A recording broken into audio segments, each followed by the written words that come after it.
Hello बच्चों, स्वागत है आपका एक नए सीरीज में। आज हम लोग जो है शुरू करने वाले हैं कक्षा 9 का जो बिहार बोर्ड का हमारा पाठ्य पुस्तक है गणित का, उसे हम लोग चैप्टर वाइज सॉल्व करने वाले हैं। तो आइए हम लोग एक एक करके सबसे पहले समझते हैं। तो हमारे पहले चैप्टर का क्या नाम है? संख्या पद्धति।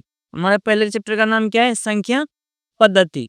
इसमें हम अलग अलग तरह की संख्याओं को समझेंगे। सबसे पहले इस चैप्टर की शुरुआत करने से पहले हमें कुछ संख्याओं के बारे में जानकारी लेनी होगी। आइए हम लोग सबसे पहले उन संख्याओं को समझते हैं, उसके बाद हम लोग क्वेश्चन आंसर को करना शुरू करेंगे। सबसे पहले उन संख्याओं के बारे में समझना अति आवश्यक है।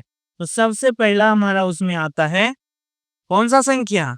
तो सबसे पहले उसमें आता है प्राकृत संख्या। कौन सा संख्या? प्राकृत संख्या। तो आप सभी जानते होंगे बहुत बच्चे कि प्राकृत संख्या क्या होता है? गिनती की संख्या को क्या कहते हैं? प्राकृत संख्या कहते हैं। क्या कहते हैं? गिनती की संख्या को प्राकृत संख्या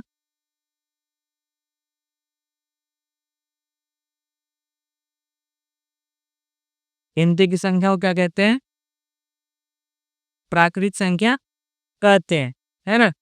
तो गिनती की संख्या को हम लोग क्या कहेंगे? प्राकृत संख्या, यानी कि काउंटिंग नंबर। जैसे किसी भी चीज को हम काउंट करते हैं तो कहाँ से करते हैं? एक से करते हैं, जीरो से तो करते नहीं है। जैसे कि मान लीजिए किसी क्लासरूम में 20 बच्चे बैठे हुए हैं, तो हम कैसे काउंटिंग शुरू करेंगे? 0 1 2 3 या फिर एक से करेंगे, है ना? तो हम लोग एक से शुरू करेंगे, जैसे कि 1 2 3 4 5 6 7 8 9 10। किस तरह से हम लोग करते हैं? तो इन्हीं संख्याओं को क्या कहते हैं? प्राकृत संख्या कहते हैं, जिसके माध्यम से हम लोग क्या करते हैं? काउंट करते हैं। इसीलिए इस संख्या को काउंटिंग नंबर भी कहा जाता है ना? इसका एग्जाम्पल क्या आ जाएगा? तो इसका एग्जाम्पल हो जाएगा 1 2 3 4 5 और इसी तरह से आते रहेगा, है ना? इसके बाद हमारा आ जाता है पूर्ण संख्या। कौन सा? पूर्ण संख्या। तो पूर्ण संख्या किसे कहते हैं? तो पूर्ण संख्या की परिभाषा होता है कि गिनती की संख्या में यदि हम किसे सम्मिलित कर दें? जीरो को सम्मिलित कर दें, है ना? पूरा सारा संख्या वही आ जाएगा जो प्राकृत में हम लोगों ने पढ़ा, है ना? बस उसके साथ क्या ऐड हो जाएगा? शुरू में जीरो ऐड हो जाएगा। तो इसे ही हम लोग क्या कह देंगे? पूर्ण संख्या। आइए हम इसके परिभाषा को समझते हैं। तो गिनती की संख्या में गिनती की संख्या में यदि शून्य को सम्मिलित कर दिया जाए, शून्य को सम्मिलित कर दिया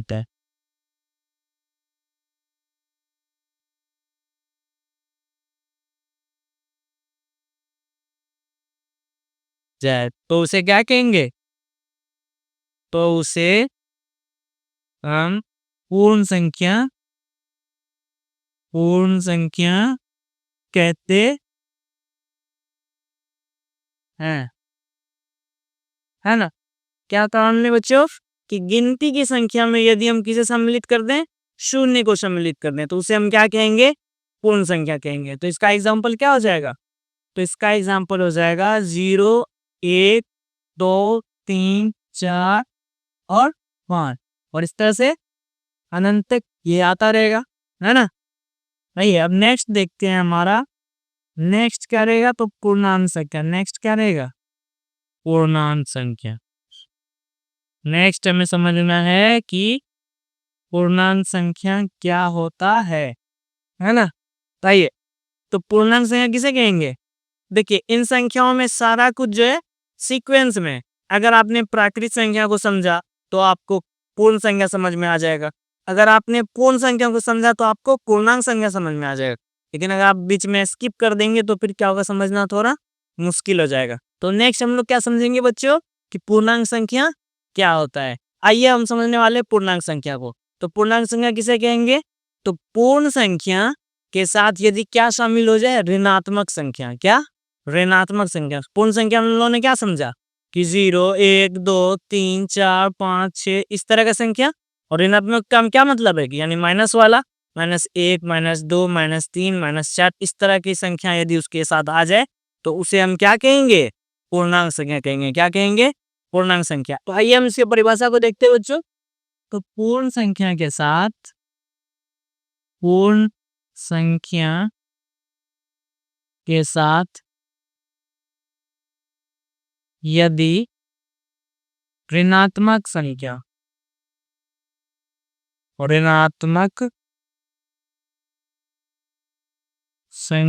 को शामिल कर दिया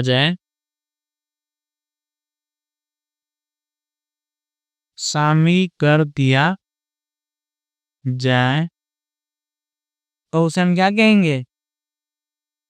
तो उसे हम पूर्णांक संख्या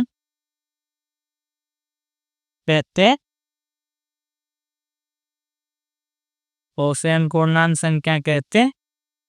हैं। इस तरह से बच्चों हमने देखा कि पूर्ण संख्या में क्या शामिल हो जाए, माइनस वाला यानी कि ऋणात्मक संख्या शामिल हो जाए तो उसे क्या कहेंगे हम लोग? पूर्णांक संख्या कहेंगे। इसका एग्जाम्पल को भी देखते हैं। इसका एग्जाम्पल क्या हो जाएगा? -4 से अगर हम लेते हैं और इधर से -4 -3 -2 -1 फिर 0 फिर 1 2 3 4 इस तरह से ये आता रहेगा। इसी संख्या को हम लोग क्या कहते हैं? पूर्णांक संख्या कहते हैं। इसी संख्या को हम लोग क्या कहते हैं? पूर्णांक संख्या कहते हैं। इसके बाद हम लोग क्या देखेंगे? तो इसके बाद हम लोग देखने वाले हैं परिमेय संख्या। किसे देखेंगे? परिमेय संख्या। ये बहुत इंपॉर्टेंट है हमारे पाठ से रिलेटेड। क्या देखने वाले हैं? परिमेय संख्या। तो बच्चों परिमेय संख्या के अन्य कई एग्जाम्पल हैं, जैसे कि आप लोग सुने होंगे कि जिसे पी बाई क्यू के रूप में ना लिखा जा सके, है ना, और क्यू बराबर 0 ना हो, उसे हम लोग क्या कहते हैं? परिमेय संख्या कहते हैं। तो इसमें हम लोग बहुत आसानी से समझेंगे। उसमें पी बाई क्यू क्या है? वो अंश बटे हर है। यानी इसका अगर हम आसान अपने भाषा में फॉर्मूला समझे तो क्या किसे कहेंगे? परिमेय संख्या वैसी संख्या जिसे हम बटे के रूप में यानी कि अंश बटे हर के रूप में, भिन्न के रूप में लिख सकें, उसे ही हम लोग क्या कहते हैं? परिमेय संख्या कहते हैं। लेकिन शर्त क्या है कि हर क्या नहीं होना चाहिए? तो हर यानी नीचे वाला संख्या क्या नहीं होना चाहिए? शून्य नहीं होना चाहिए, है ना। और दोनों क्या होना चाहिए? पूर्णांक होना चाहिए, अंश और हर। आइए हम लोग सबसे पहले इसके परिभाषा को देखते हैं। परिमेय संख्या किसे कहते हैं? तो वैसी संख्या जिसे किस रूप में? पी बाय क्यू के रूप में लिखा जा सके,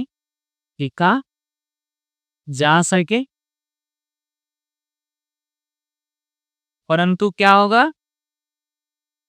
क्यू यानी कि हर क्यू बराबर 0 क्या होगा? नहीं होना चाहिए। 2 इज नॉट इक्वल टू 0 हो, उसे हम क्या कहेंगे?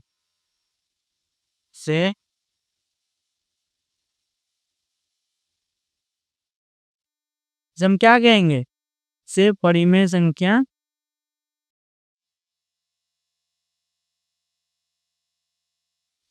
कहते हैं। हम क्या कहते हैं? परिमेय संख्या कहते हैं, है ना। इसके एग्जाम्पल को भी देख लेते हैं हम लोग। तो जिसे हम पी बाई क्यू के रूप में यानी कि अंश बटे हर के रूप में लिख सकते हैं, और नीचे में क्या नहीं होना चाहिए? 0 नहीं होना चाहिए, और पी और क्यू दोनों क्या होना चाहिए? पूर्णांक होना चाहिए। तो जैसे मान लेते हैं हम 5/2, है ना। इसमें देखिए आप कि 5 भी पूर्णांक है और 2 भी पूर्णांक है और नीचे में शून्य भी नहीं है, इसे ही हम लोग क्या कहेंगे? परिमेय कहेंगे। जैसे 4/3, इसे भी हम लोग क्या कहेंगे? परिमेय कहेंगे। 4 3 दोनों क्या है? पूर्णांक है और नीचे में भी शून्य नहीं है। अब इस तरह की संख्या को हम लोग क्या कह देंगे? तो परिमेय संख्या कह देंगे, है ना।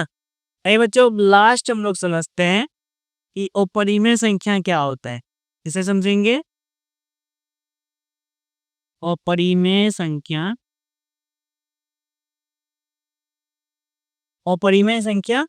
क्या होता है ना।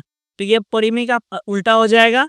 नाम से भी लग रहा है कि अपरिमेय यानी कि जिस संख्या को हम p बटे q के रूप में ना लिख सकें, जिस संख्या को हम भिन्न के रूप में ना लिख सकें, और इसी को हम और दूसरे भाषा में क्या बोलेंगे कि जिस संख्या को हम अंश बटे हर के रूप में नहीं लिख सकें, उसे हम लोग क्या कहेंगे? उसे हम लोग कहेंगे अपरिमेय संख्या। आइए हम इसके लिए परिभाषा को हम लोग देखते हैं। तो वैसी संख्या वैसी संख्या जिसे T/Q के रूप में लिखना संभव ना हो। सही क्या कहेंगे?